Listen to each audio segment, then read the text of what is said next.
Welcome to Transformative Principle, where I help you stop putting out fires and start leading. I'm your host, Jethro Jones. You can follow me on Twitter at Jethro Jones.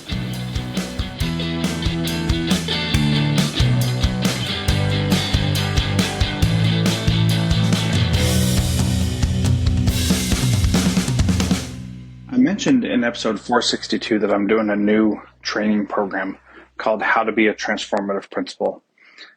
It's for those who are in their first 3 years of being a principal, or assistant principals, or aspiring principals who want to level up their game right now.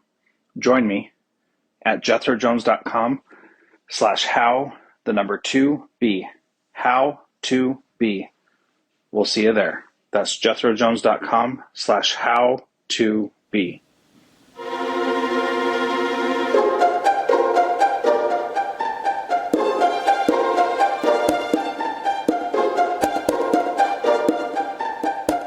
Welcome to Transformative Principle. I am very excited to have Tracey Ezard on the program. She is known for her ferocious warmth leadership approach and professional collaborative culture work via the Buzz Academy. Tracey's collaborative framework, The Buzz, which creates an environment of learning, trust, and innovation, is used in education and organizational systems throughout Australia. Her Buzz diagnostic has been used by thousands of educators, and she runs leadership programs and education and system leaders, and she's been doing this for over 15 years in all education sectors in Australia and in New Zealand. Tracey is the author of 3 books. In 2021, she launched her 3rd book, Ferocious Warmth, School Leaders Who Inspire and Transform, which is our topic today. Her previous books are Glue, the stuff that binds us together to do extraordinary work, and The Buzz, creating a thriving and collaborative staff learning culture, which is designed for education leaders to support schools to bring about transformation in education. While her experience has been varied, her last education position was as assistant principal in the Australian school system, and she has been running her own speaking and consulting practice for 16 years with 2 teenage children, 2 dogs, and when not at work, she loves spending time exploring the world, and she's also the board chair of the social enterprise, the Corner Store Network. Tracey, welcome to Transformative Principle.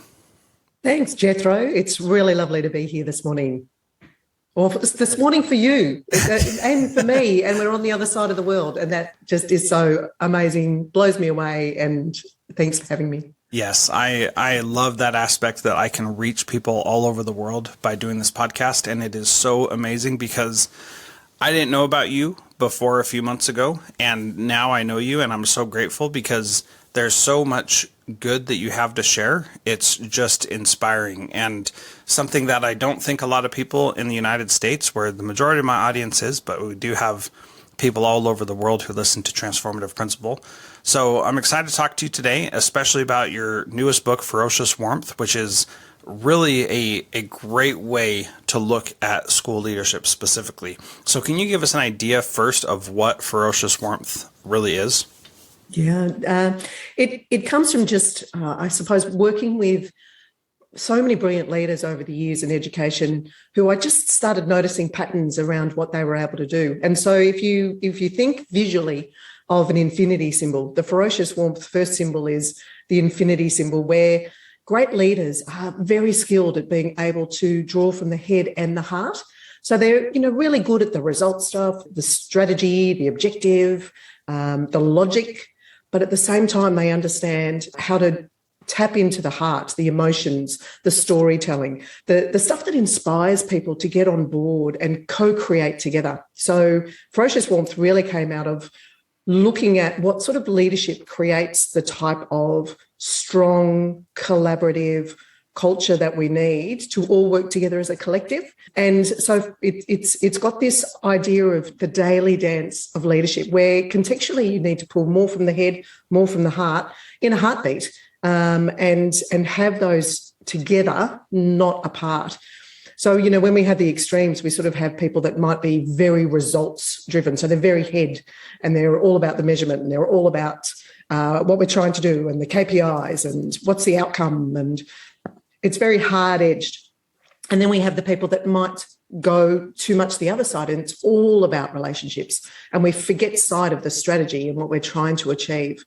When we go to the extremes of that, we can really impact people very negatively. So I call the extreme of using our head the fearsome leader. And the fearsome leader is one where people shut down. They don't want to say anything because they've had experience of their voice not counting. The fearsome leader, it's my way or the highway. It's the old autocratic leader. And that's, on the very edge of the infinity symbol, where we're simply very brain driven.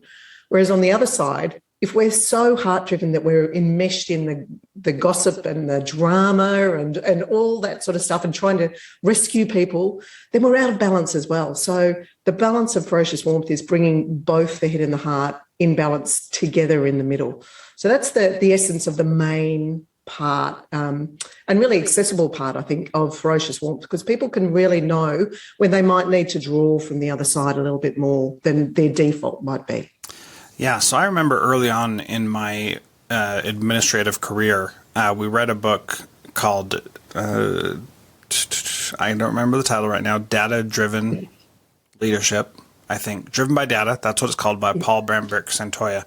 And then we did a bunch of stuff with John Hattie and the effect sizes, and I felt like everything was so focused on the results and on the data that we forgot who it was that we were serving. And so I leaned a little bit more in the relationship side and the people side as a way to combat that, because there was so much emphasis on that and there was so little that was there for the kids we were serving, and it was really focused on getting the results. And I didn't like how that felt.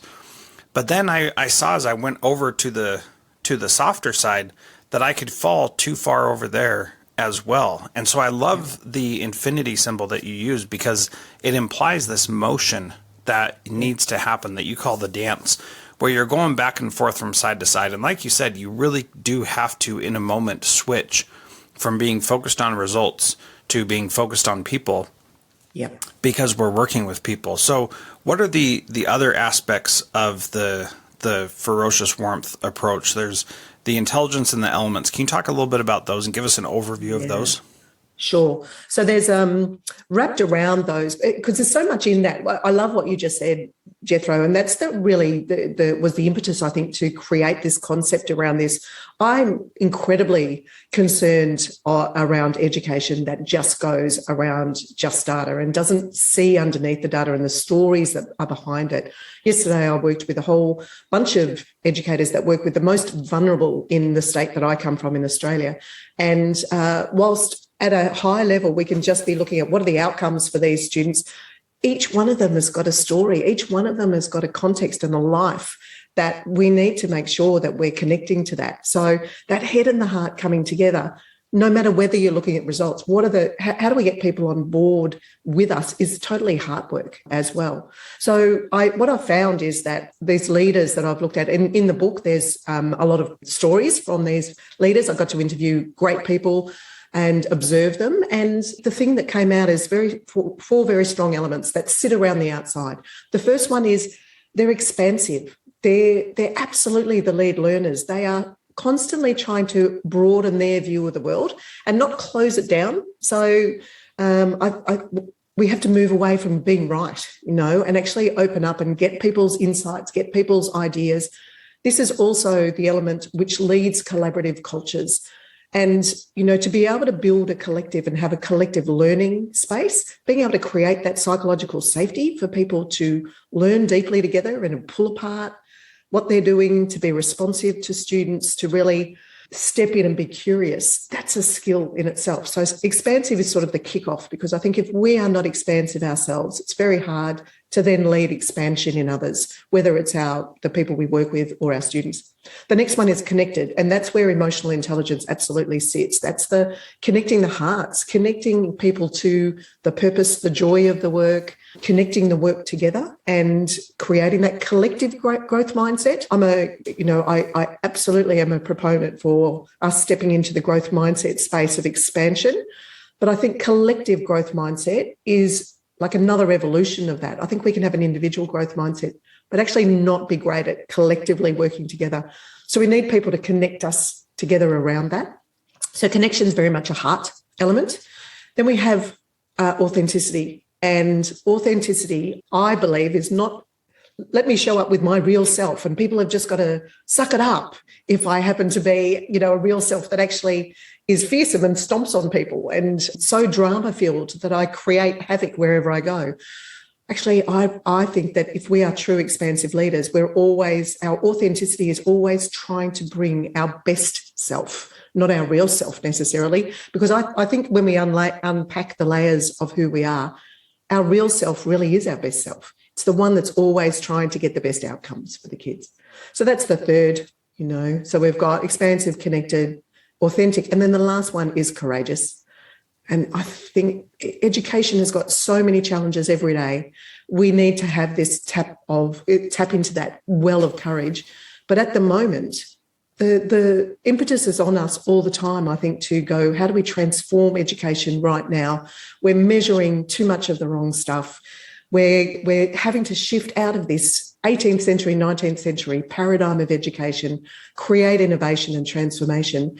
We've got to be courageous, So I often will ask school leaders, what would you do in your school if you were bolder?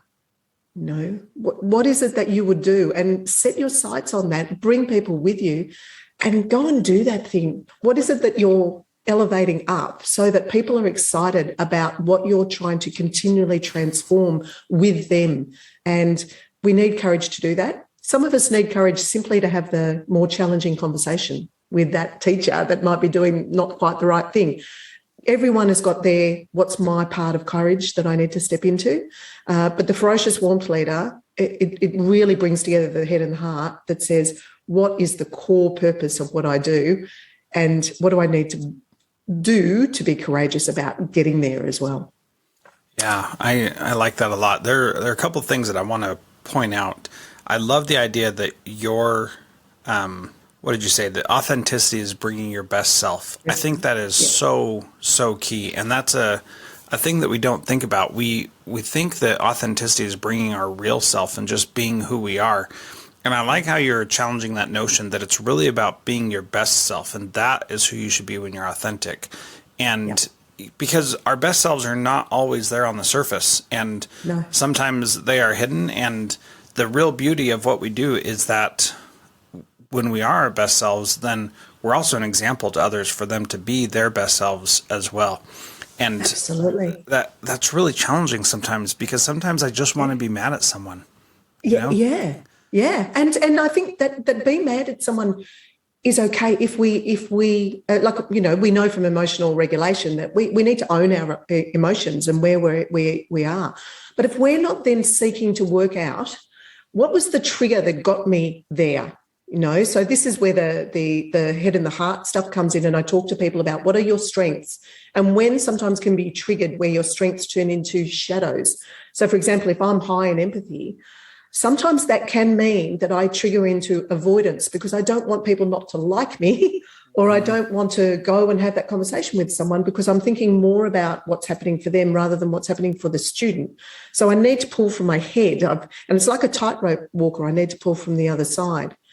But I think when it comes to authentic self, it links very much to the aspect of expansive, which is I'm always learning about myself and growing. So, if you're a secondary school principal and you have a maths teacher that is still building their best self, is still building their skills at calculus, you don't get them to outsource the calculus to the maths teacher in the classroom next to you. And you actually say, you need to build that skill. And so why, when we get to leadership, do all of a sudden we go, I'm going to get together a leadership team where I've got someone who does the people stuff. I've got someone who does the maintenance stuff. We actually have a responsibility to build, to whatever extent we can, the stuff that makes a positive impact on people. And if that means I need to work on my emotional intelligence, then that's what I need to do. And I don't think we should ask anything of our educators in terms of building their capacity in stuff that they don't feel familiar with if we're not willing to do it around our own leadership. So, it's a nice step up for us as leaders, I think, to all as a leadership team reflect on this work and go, what do we need to build to be able to make even more of an impact in our school than we do currently? And I suspect that there's some leadership teams that probably never talk with each other about their leadership.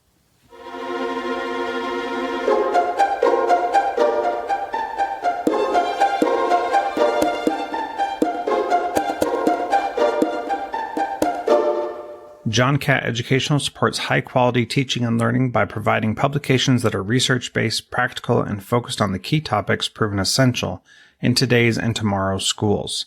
The latest John Catt publications include a book whose bold, transformative ideas amaze and infuriate people around the world, according to one reviewer, a title from global leaders in curriculum planning, practice, and retrieval, one book that says stop talking and start doing with regard to teacher well-being, and much more.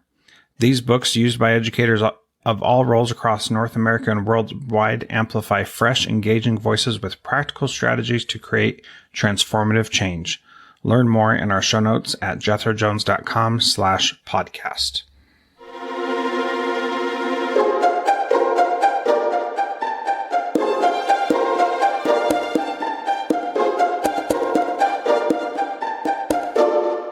Yeah, I've done some leadership training with other schools and helping their leadership team to get a better idea of how they can work together effectively.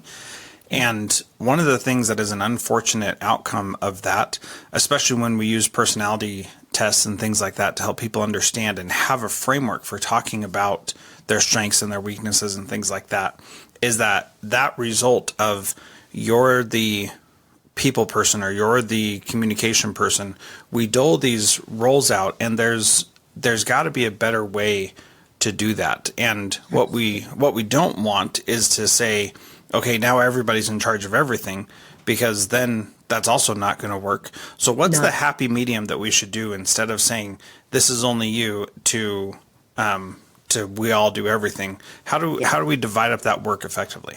Yeah, I think it's different things we might be talking about there, because one is roles, and I think that's easy to go, yeah, that is your role, etc. But the premise of Ferocious Warmth is no matter what role you are doing, you have a responsibility to connect the head and the heart for the people that you lead. So that we can't shy away from that no matter what our role is. So if I'm very much in terms of maybe the strategy of the school and the rolling out the outcomes or lifting the results, I can't do that if I do not have people on board with me to do it with me. So therefore, I've got to be able to have that connection, have that emotional intelligence to be able to do it.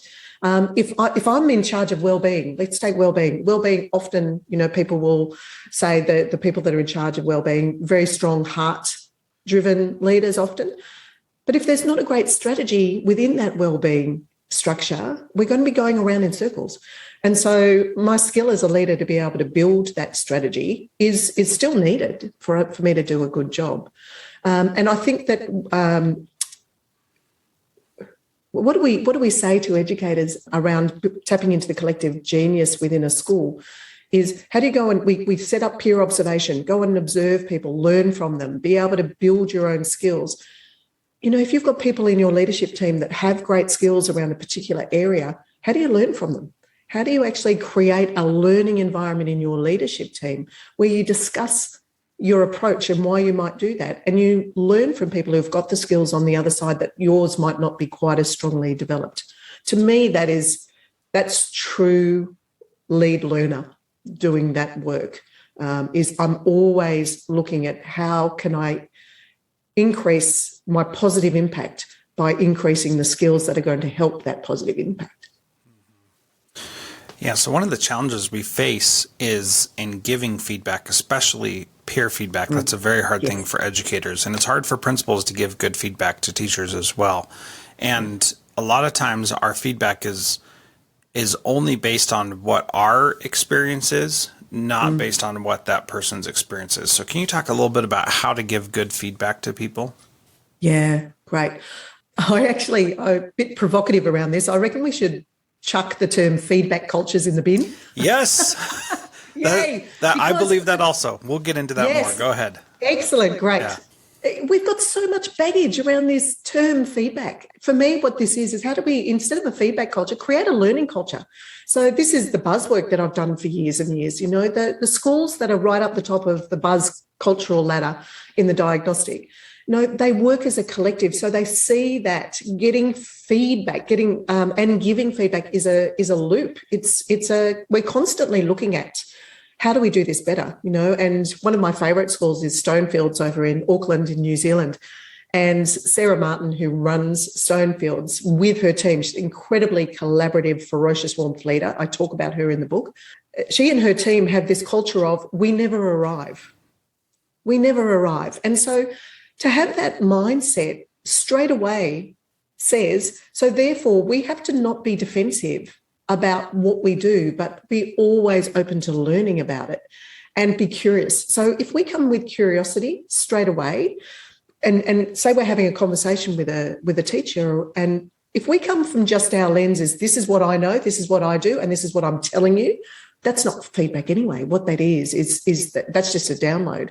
Whereas when we're having a learning conversation with someone around, so tell me your thinking behind that. What was if you've done some observation, some of the best reflections of observation is when a teacher can explain the whys and the wherefores of decisions they made in the classroom without someone who's observing just making sweeping judgments, because there's a whole lot of assumptions about why that teacher did that. Whereas if we come seeking to understand more, let's go back to good old Stephen Covey, seek first to understand, then to be understood.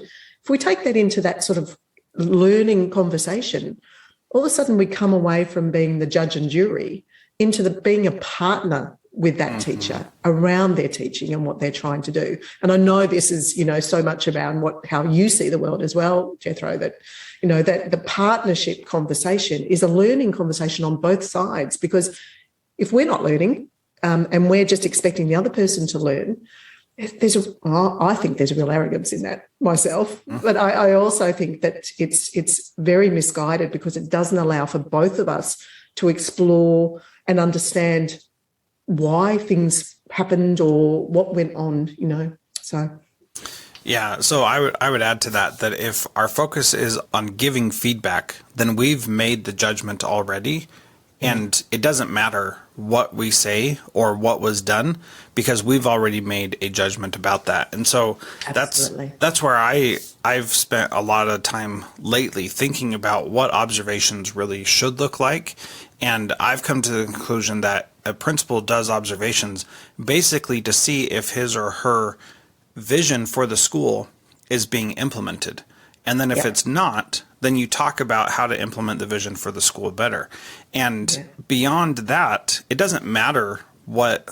So when I was a teacher, my principal would come in and do an observation, and she would tell me how many times I called on kids or how many questions I asked or whatever it was that she was observing me on.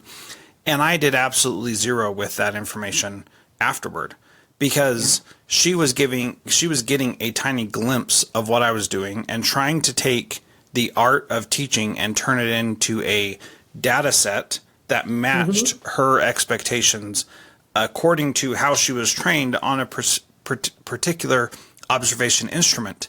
And so talk about removing it from the actual classroom and not having anything to do with what I was doing day to day. And I'll never forget, she came in to do the formal observation that would lead to my evaluation, tell me whether or not I was a good enough teacher that I should stay there.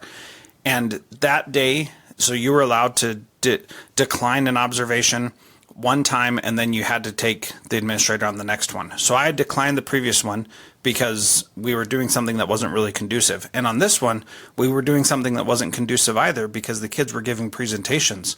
And so I sat as a student listening to the presentations the whole time, and I still passed. And I learned this observation system, this observation protocol is completely made up, and there's no real value to it, because I was not doing any of the teacher things that the training for it told me I needed to be doing throughout the entire class.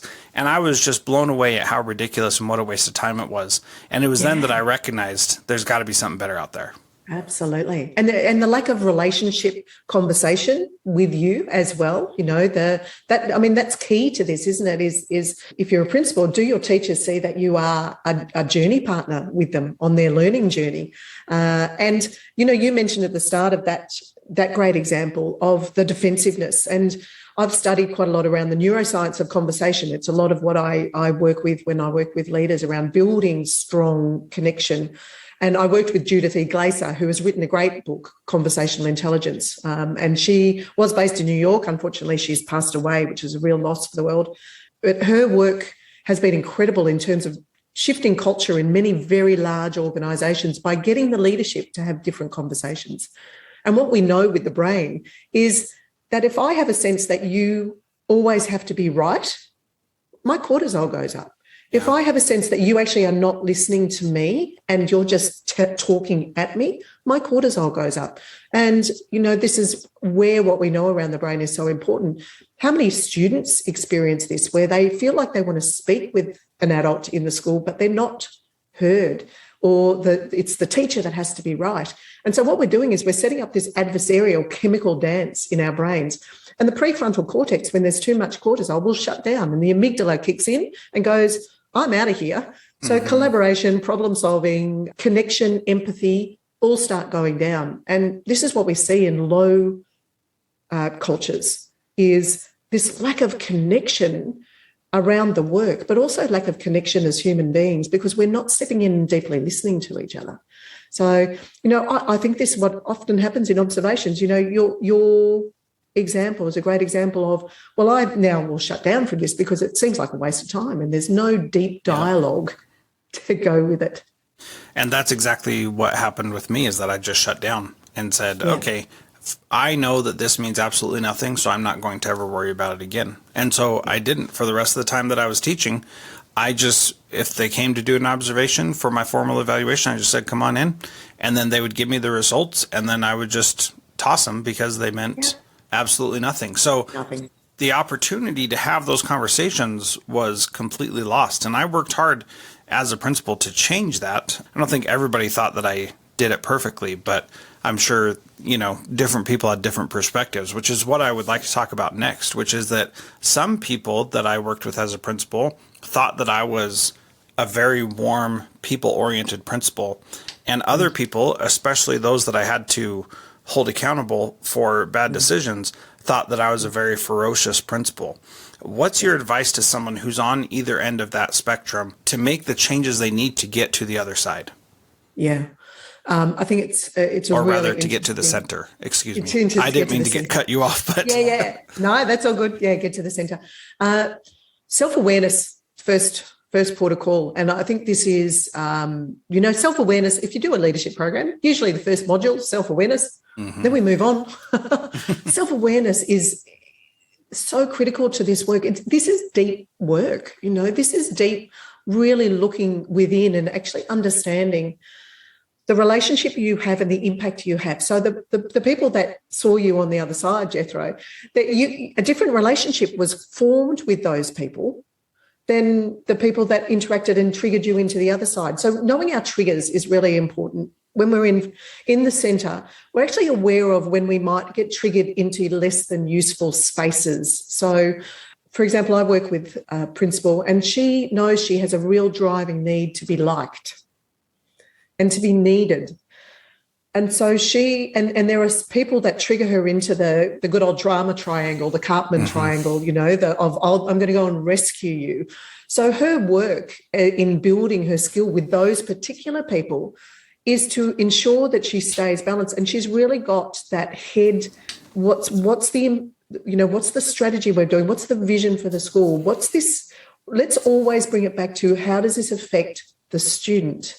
So she has these mantras that she's using to help her so that she doesn't go straying into that muckiness of actually rescuing people when they need to stand on their own 2 feet. But at the same time, we need to be able to bring the warmth that does support people. So it's this high challenge, high support. So the people that you mentioned that feel that they get just that ferocity from you, I would be, if we were working together, I'd be saying, okay, so what is it that you believe they need from you more? Thinking from your heart. What do they need more? Well, maybe they need more empathy around what's really going on. Have I gone in and have I just slammed them rather than sitting down and going, hey, we've had 3 conversations around this. Sarah, talk to me about what's happening here, because let's have a conversation about what we're trying to achieve here and the conversations we've had now. What's really going on? And we draw from our empathy, we draw from our heart, we draw from that ability to deeply listen to someone else's perspective. Whereas when we can get very results driven, sometimes we close that down. So again, might be that Sarah has triggered us into that because we're so frustrated. So what we're actually dealing with is not so much Sarah, it's dealing with our frustration and our triggers around that of needing to be right, needing to get to the end results, getting frustrated about the lack of progress. And often it's other stuff that's triggering us into those extremes. So it does come down to, I think, 2 things: self-awareness and then a really strong attention out on the impact that I am having on the people that I lead. It's a tricky one. That's why it's a daily dance, isn't it? It's a daily dance. 5-minute dance, that you have to I call it recalibrating. So you've got to recalibrate sometimes back to the center, and it can be exhausting because when we're stressed, when we're stretched, we're more likely to go to the extremes or towards the extremes. And working with thousands of school leaders over the last 18 months with the pandemic, we are all so stressed. But school leaders, my mantra has been, you haven't been the mask for people, you've actually been the oxygen in the mask. And so how are you looking after yourself? So that self-care allows us to do the self-awareness. And too often what we do is we go, everyone else needs to look after themselves, but I'm okay. And we tough it out. But in actual fact, what happens is we get so stressed and stretched that those extreme behaviours actually start coming out more. So people would rather us look after ourselves and take some time off to look after ourselves or leave early and go to the gym or whatever it might be than battle it out and be not our best self. Yeah, I think that's really good advice, and something that I talk about in my last book, How to Be a Transformative Principal, pending title, by the way, so we'll see what that ends up being. But one of the things that is so important is starting with self-care. And that's something that we don't think about enough. And you've given an additional reason why that self-care is so important is because when you're not taking care of yourself, then you are more apt to react in these negative ways that you don't want to, that aren't true to yourself. So my last question, Tracey, is what is one thing that a principal can do this week to be a transformative principal like you? Yeah. It would be to sit down and do some reflection and maybe draw the infinity symbol. And I'm happy for us to have some downloads of the models and things, Jethro, if under the notes, episode notes, where what people can do is just download and see where they fit when they start going into their default. So rather than that conscious, ferocious warmth in the centre. And what are the strengths that you bring from both sides? So what are your heart strengths? What are your head strengths? And just to observe yourself in practice around when you bring both of those together. When is it that you see really great outcomes when you are connecting people to the logic and the strategy and the vision and the how we're going to do it, as well as the storytelling and the connection and the empathy and the deep relationships with people? Just have some thinking about when has that been incredibly impactful and start with that. Yeah, reflection is always a great idea. So you can check out the show notes at jethrojones.com/podcast. And this episode will be there. If you click on the title in your podcast player, it'll go right there. And right at Tracey's name will be a link to her website, tracyezard.com. And it actually links to the Ferocious Warmth leadership page that you have on your website. We'll update this between now and then if there's a better link for them to use. But that'll get you there and get you started. Yeah, and it'd be great for people to check out the Buzz Academy. So the Buzz Academy is an online platform that really helps school leaders develop their middle leader and senior leader skills around professional learning cultures. So little buzz bite provocation videos and then a whole heap of resources for building a really strong professional learning culture. So a link to have a look at that would be useful for many people too, I'm sure. Yeah, excellent. Very good. Well, Tracey, thank you so much for being part of Transformative Principal today. I'm leaving inspired as I do every week, so thank you very much. You're welcome. Thanks so much for having me, Jethro, and hello to all your listeners. It's been wonderful to be here.